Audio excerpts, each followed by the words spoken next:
Good morning. Welcome to the Community Voice. I'm Steve Gradick, your host. 2 days in a row, and we're honored to have in studio Eric McDonald. Good morning. And Tara Chapman. Good morning. From the Haralson County Greater Chamber of Commerce. Am I right? It's the greatest Chamber of Commerce. Yes, Greater we just named it just right now. We renamed it. Greater than great. And what's Yes. your title? Or do you have a title? I have lots of titles, but the one that I tell most folks is President and CEO. President, CEO, and Tara, yours? Yes, mine is COO. Coup. Coup. What's a coup? She is the Chief Operating Officer. Tara is what keeps the chamber membership side of what we do going. Which is critical. Yes. Without yes. members, we ain't got nothing. That's right. That's a sophisticated way of saying it. Thank you all for coming in, and really timely to have you coming in because we had a significant announcement last Friday from Comcast, and top of the mind, it started, I guess, about a year ago that we started talking about rural broadband, and then certainly with the pandemic and the little kiddos not able to access the internet, it became a super priority. So I'll just turn it over to you, Eric, to give us a recap of the announcement that Comcast made last Friday, and in your opinion, of the impact upon our region. Well, yeah. So, Comcast announced they're taking their entire footprint. So for Haralson County, it's Tallapoosa, down 78 and into Waco. And so they're taking their footprint of their current cable system, which was built sometime in the 80s. And I don't think it's really been touched since then. And they're going to turn that into what they call representative of their brand, so that anybody in that footprint will be able to get their Xfinity service, so up to gigabyte service. Commercial customers can get 10 gig. I mean, it's really a game changer because in that same service area, you went from zero internet on Comcast network, and really the only thing that people had if they could get wireline network was AT&T, and it was an antiquated service, maybe 3 to 4 megabytes, if really anything, and most people were getting less than 1. So so we're super excited that they're coming into the community, and they're going to, drop a little over $2 million in our community to really bring rural broadband. We're going to have the best broadband that you can get in downtown Atlanta in Norman Rockwell, small town America. So it really, really helps. Now, one of the things to remember about kind of this project is, for us, there's still a long way to go. So one of the things we are working with Comcast, and you may hear about this probably in the next couple of months when the lawyers get done with it, but we've actually offered Comcast a tax incentive for the difference in their new plant versus their old plant. So it's revenue neutral to the governments. So if they owed $1 last year on their old 1980s plant, we'll still get that $1, but on the $2.5 million worth of investment, that increment, we're going to rebate back to Comcast. And the same thing with their franchise fees. Now that's a little different because we have to treat franchise fees the same. So, but it's the same thing. If we were getting $1 on the franchise fee from last year, we'll still get that $1, but we'll rebate the additional dollars. So it comes out to about $200,000 over 10 years, and we're going to use that money to expand mile for mile. So Comcast cable cost about $36,000 a mile to run. So we're working with them on what's kind of like an ROI model, where if there's a mile of cable and there's 57 houses on that, however they do the math, and if they can make over 10 years $20,000, we'll come in with the other 16 so that we can justify that additional mile of service. So we're really hoping to get as many houses as we can. Now, one of the cool things about this project is we've been working on this forever, and I don't know if this is a lesson to your listeners out there to watch out who they're handing their business cards to or what. But I went to a Metro Atlanta Chamber event, ran into Andy Mackey. He's a vice president, I want to say, of government affairs. And I just walked up at the end of the event and introduced myself, said, "Hey, I'm Eric with Haralson. Never met this guy before." And he says, "Oh, yeah, Haralson, Tallapoosa, Philip Edson." So Philip's the city manager, and it turns out that Philip had been sending Andy an email about once a week telling Andy how he could improve his cable network in Tallapoosa. So then I started sending Andy an email saying, "Hey, let's upgrade, not just fix Channel 8 so that it doesn't get stuck at noon on Saturday. Let's upgrade to Xfinity." And so finally, about first part of this year, the stars started lining up. And I met Andy down at Callaway Gardens. He was at another conference, and we started putting this together. and then here we are. And I mean, it's been a true team effort. Very seldom in our community do you see the school system excited to work on a tax abatement, but they work because they recognize how important broadband is. And this was before the pandemic. Overnight the internet became the school bus to class, the commute to work. It was the senior shuttle to the doctor's office, the trip to the store. I mean, it really became super important. So that's kind of the story to how we got here. Now, Carroll County got lucky because when they came into our market, there were two other of these older cable systems down in Whitesburg and Mount Zion. And Comcast is also going to upgrade their footprint. I'm not sure what Carroll's doing as far as getting additional expansion miles, but I know that their current footprint's going to get Xfinity as well. Do you have input on, you talk about the additional miles, 36,000 per mile. Do you have input or where those miles go? You mentioned houses, but also businesses can be targeted. That's right. So we set them up with, Honda Precision Parts has one connection to the internet. So they rely on just-in-time manufacturing. They make a transmission, and that thing goes to Lincoln, Alabama to go in a Honda Odyssey based on real-time information. And if that network goes down, they're in trouble. And so we connected them with Comcast, and their engineers were going to run down Highway 100. So that's 4 miles of nothing. And 4 miles of hard, I mean, you imagine there's never going to be anything on there. At this time. Yeah, and it'll take a minute, right? Yeah. So 4 miles of nothing at $36,000 a mile, and then you had a mile and a half of Honda Parkway. Nothing. Yeah. So we actually sent them down Old Stone Mountain Road so that they could come in the back of Honda, and they're going to pick up about 64 houses, and then they're going to hop over a ditch and go, and there's another little subdivision that kind of runs parallel to Honda Parkway, and they're going to pick up another 16 customers. So that's kind of what we're doing, is helping their engineers realize that they can get there. But again, it's an ROI transaction. I've only got $200,000, so I can't take it down a road that if I've got 2 roads to choose from and one has 6 and one has 30 customers or potential customers, we have to choose the 30. Is most of this going to be buried, or is it going to be in the air, or both? It'll be in the air. It'll be in the air. Okay, we're going to take a break and hear from our good sponsors, Oak Mountain Academy and Tanner Health System. We're going to come back and talk with Tara Chapman, CCO. Regarding the small business, not only the impact by Comcast, but of course what we've all had to endure with the coronavirus for the last 3 months. But we'll be back with more after this. At Oak Mountain Academy, our academic excellence shines through innovation and a personalized educational experience. Our pre-K 3 through 12th grade environment offers a family-oriented atmosphere. We are an independent school with faith-based values and an Academy Honor Code. Our academic standards prepare our students for college and beyond. I'm Patrick Duran, headmaster, inviting you to visit us on the mountain or at oakmountain.us. Come see how our warriors are creating legacies. For more than 70 years, you have turned to Tanner Health System for your healthcare needs. As our community moves forward, Tanner is here for you. Strong, safe, and close to home. Routine medical appointments, urgent elective surgeries, and imaging are back on the calendar at our hospitals and Tanner Medical Group practices. With the safety of our patients, staff, and community always our top priority. Learn more at tanner.org. Hashtag We Are Tanner Strong. That's tanner.org. Hashtag We Are Tanner Strong. Good morning. Welcome back to the Community Voice. I'm Steve Graddick, your host. We're delighted to have you with us on this beautiful Tuesday morning. We're honored to have in studio Eric McDonald. He's president and CEO of the greatest Haralson Chamber. Well, I think we're just going to go ahead. We're just the greatest chamber. Okay. No offense, Daniel. We're just going to take it. Yeah, okay. The greatest chamber of commerce ever. And Tara Chapman, CCO.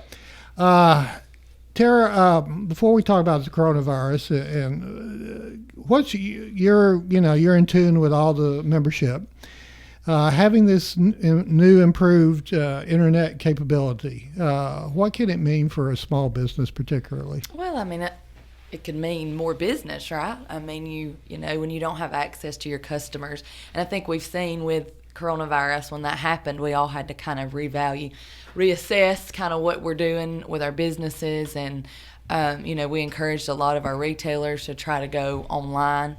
to grab that attention, because let's be real, we were all at home and we were antsy and we wanted to shop, right? So, I think it gives them an opportunity to expand their offerings and to get outside of just the county and draw customers from other areas as well. Even something as simple as a credit card transaction can become difficult without connectivity. Right. So 2020 has been a year of adversity. January, February was great. Right. And then abruptly on a Thursday afternoon, because I think it was when we had the annual meeting. It was. That evening. Yeah, somebody went by and threw a Molotov cocktail in a dumpster, and we're sorry that we caused all of this, but it was right after our annual meeting. Well, yeah, I mean, I think it was the same night, wasn't it? It was. Yeah, because I was coming to that, and then we started getting the word late that afternoon. And I got this because it was crazy. But tell us about how Haralson County membership has coped and adapted, and what have y'all done to kind of support them? Absolutely, I would love to. So like you said, annual dinner is kind of when things kind of unraveled. Blew up, yes. And so that following week, I think it was that Tuesday, we just kind of sat down. We started writing down the names of our members that we kind of knew would be affected by this in one way or another. We just started making phone calls. That was kind of the first thing. And at that time, I don't think anybody really knew what it looked like. And so, of course, we decided at that point to work from home. But that's kind of when the calls started happening. And back in November, we had an awesome board retreat with a gentleman, Pat McGoy. He's from, I don't know, Idaho. Kill me. Idaho. Upside down, it looks like Florida. That's right. And so we had decided that we wanted the chamber. We wanted the chamber to be the first call for business. So in other words, any issue you had, we wanted you to call us first. And so we started seeing that. They started calling us. And, we just stayed in touch with folks. You don't know what folks are going through if you don't talk to them. And so we just started talking to them. We would probably send out a survey here and there. But for the most part, they were so good about letting us know what was going on. And so then we just decided, you know what, we've got to get the information in front of them. It was not long after that the federal government released the EIDL and the PPP, which was not much longer after that. So we created a group on Facebook, the Greater Haralson Connection. We just kind of started throwing out that information. Todd Anduzzi with the Small Business Development Center was amazing to host. I don't know how many webinars he hosted for me, but anytime I asked, he did it. So that's kind of what we started doing, and we would have a webinar. But what we would do before the webinar is submit your questions. We want to make sure your questions are getting answered. And so we started with the EIDL and the PPP. What does that look like for a business? I think we're probably all guilty of anything that comes from the federal government. We kind of hold our breath, like, hold on a minute, this seems too easy. Where's it going to get me? What's going to happen? So, I don't call that guilt. I just call that reason. Right, yes. Go ahead. Right. So we were all kind of hesitant on that, and a lot of businesses would call and be like, can we do this? And so we kind of worked through that with them. I would not say we are experts in the field, but we learned a lot in dealing with it. And then, we had a local connection with Department of Labor through Kershaw Cartwright, who just went to work with them not long ago. So I reached out to Kershaw, said, hey, would you be willing to do something for me on unemployment? Because that was the next. How did the two work? And so she did that for us, and we just kept the information in front of them. That's really all we could do at that point in time, was just keep it in front of them. So we managed to get through that. It was probably our busiest time as a chamber. Our members are number one, our community. Right. I mean, you hear it, it's not lip service. We truly love our people. We have a love for them. And to be honest, the first few days, I kind of went into freak out mode for my businesses. Everybody else was like, yay, we get to go home, not at the office, but just, the general public. And I'm worried about my businesses because I realize that could mean life or death for some of our businesses. And I would say, thankfully, we've seen every one of them so far. So we didn't lose any? As far as I've seen, everybody has opened back up that I can see. Now, there have been some layoffs and there have been those types of things. But, we're just trying to kind of keep the pulse on that to see. And now we focus a lot, on our members because obviously they're our bread and butter. Sure. So, if there are businesses outside of our membership that have closed, I have not heard that. So.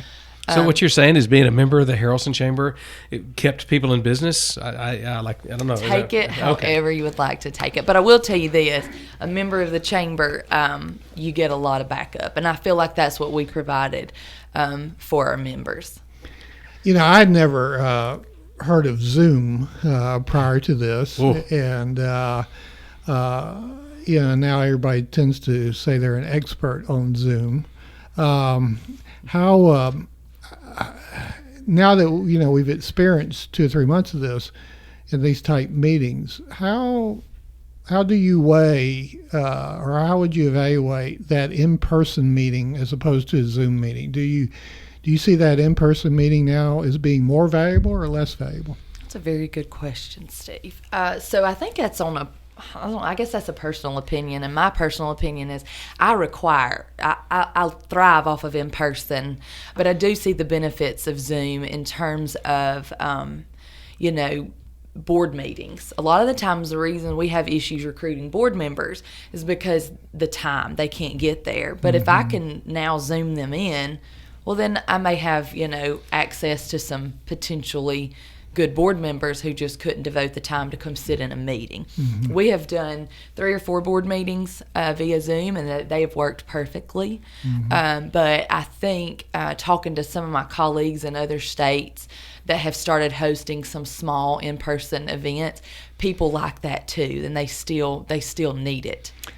There's no energy exchange in a Zoom meeting. If I'm in a meeting with you, I can't exchange that energy. And if you've spent all day on Zoom calls, you're just exhausted. Whereas if I've spent all day talking to people, I'm sometimes exhilarated because of all the different exchange of energy and the thoughts and the play back and forth. And it just doesn't exist in Zoom. Now, I think you're going to see, certainly in like the industrial world, like for economic development, we actually invested in a kind of an upgraded boardroom technology because I think that site visit's going to change. And I think some of that stuff's going to change forever.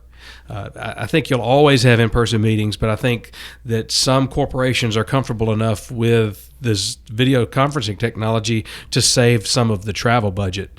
So I think it's going to be a hybrid, but I can't wait to get back to face-to-face. Glad we agree. We're going to take another break, and we'll be back with more with our guests, Eric McDonald and Tara Chapman, after this word from Oak Mountain Academy and Tanner Health System. At Oak Mountain Academy, our academic excellence shines through innovation and a personalized educational experience. Our pre-K 3 through 12th grade environment offers a family-oriented atmosphere. We are an independent school with faith-based values and an Academy Honor Code. Our academic standards prepare our students for college and beyond. I'm Patrick Duran, headmaster, inviting you to visit us on the mountain or at oakmountain.us. Come see how our warriors are creating legacies. For more than 70 years, you have turned to Tanner Health System for your healthcare needs. As our community moves forward, Tanner is here for you. Strong, safe, and close to home. Routine medical appointments, urgent elective surgeries, and imaging are back on the calendar at our hospitals and Tanner Medical Group practices. With the safety of our patients, staff, and community always our top priority. Learn more at tanner.org. #WeAreTannerStrong. That's tanner.org. #WeAreTannerStrong. Good morning. Welcome back to the Community Voice. I'm Steve Graddick, your host. We're honored to have in the studio in our last segment Eric McDonald, CEO Pres of the greatest Chamber of Commerce on the planet. That's right, Steve. You got it right. Good job. It happens to be located in Haralson County. The greater metropolitan Waco area. There you go. Which is expanding, by the way. Yeah. Terry Chapman, CCO with the Chamber. Okay, so the challenge was laid before us, and I didn't even know what a pandemic was, to tell you the truth. I'd heard of epidemics and all that, but pandemics over in the entire world. Wow. And I feel like I'm an expert now on infectious diseases. But anyway, that was the challenge put before the Chamber. So how, more precisely, how did y'all respond, and how are you responding now? Because the coronavirus, residue is still with us. Right. So as we began to kind of open back up, we decided to start a social media campaign, Jumpstart June.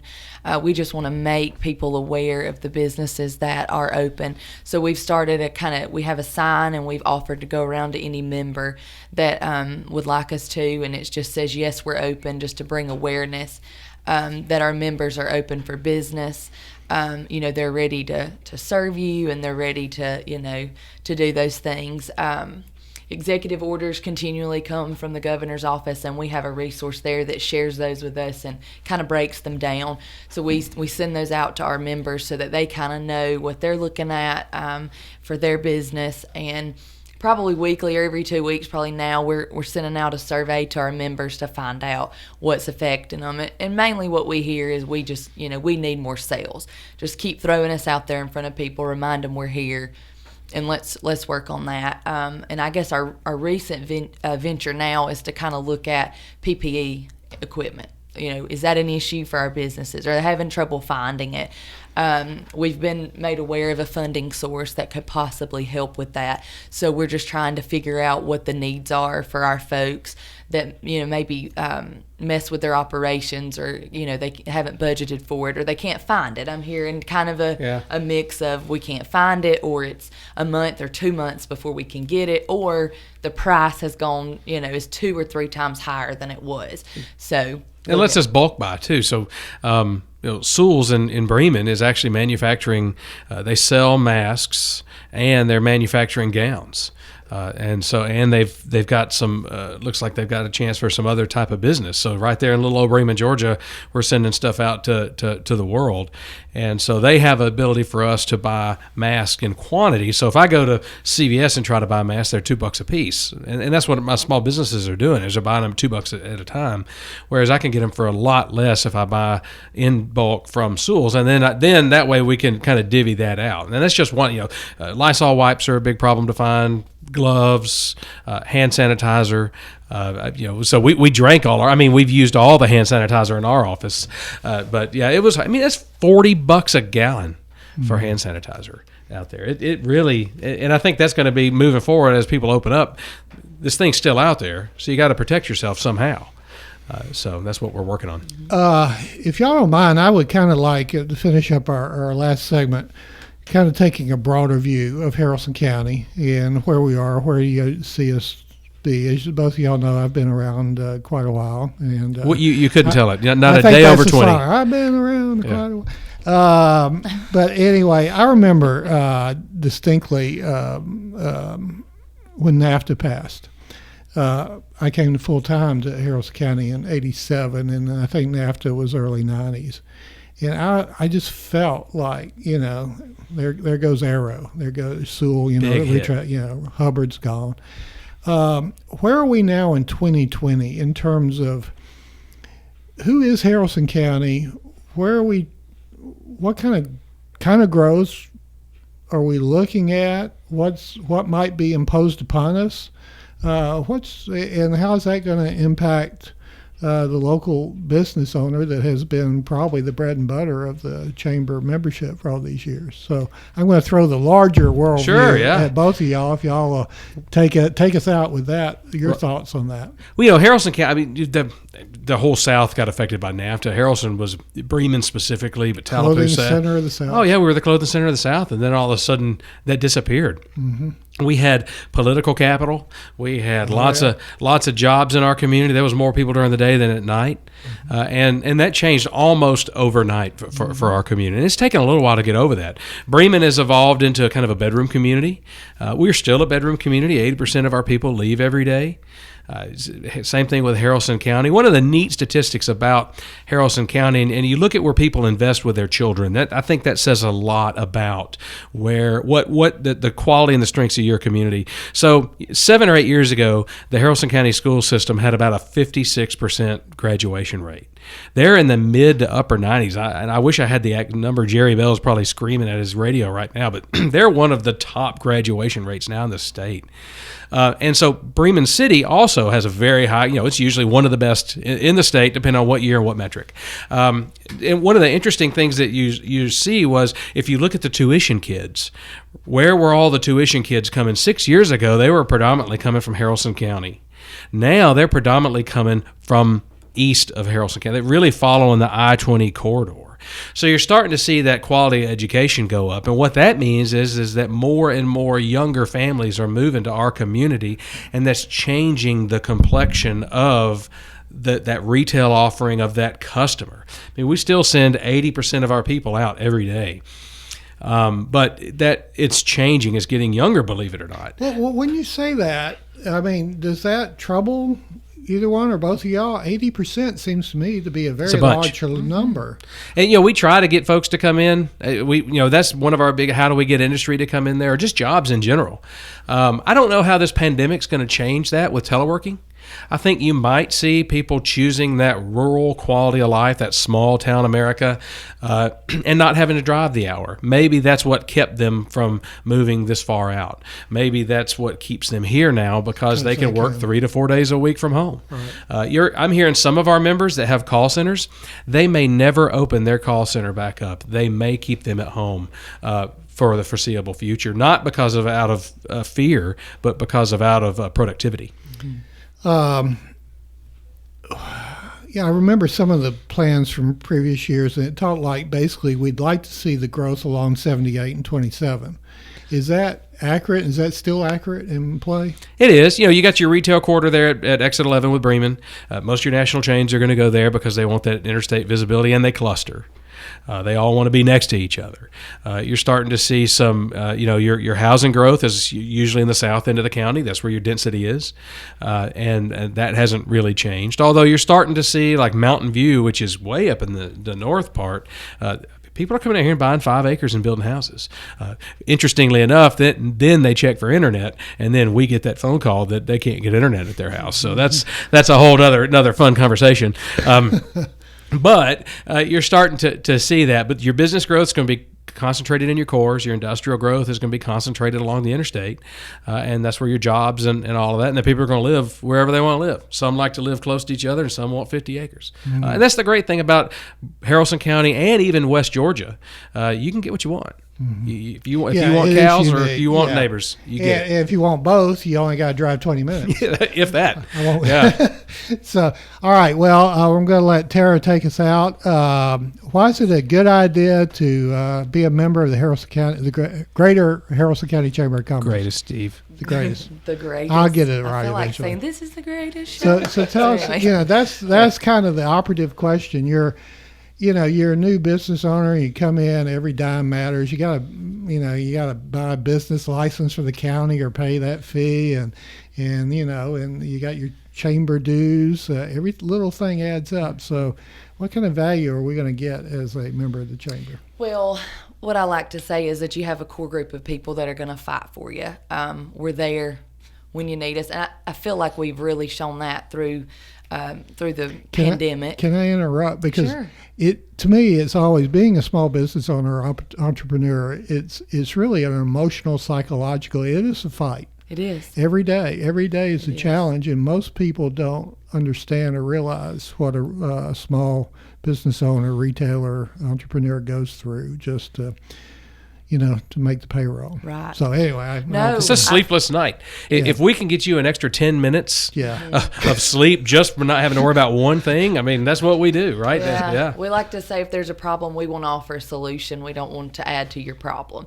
And so, it's that listening ear. But I also like to remind people that, we're not just about, having members. We're out there trying to grow the community. You just heard what Eric, said. So you're investing in that. You're investing in a group of people that's going out trying to grow. Because if we bring more businesses to this county or more people to this county, that's more people to walk in your door. And then we have the resources that you need. If we don't know the answer, I can assure you we know somebody that's going to know the answer.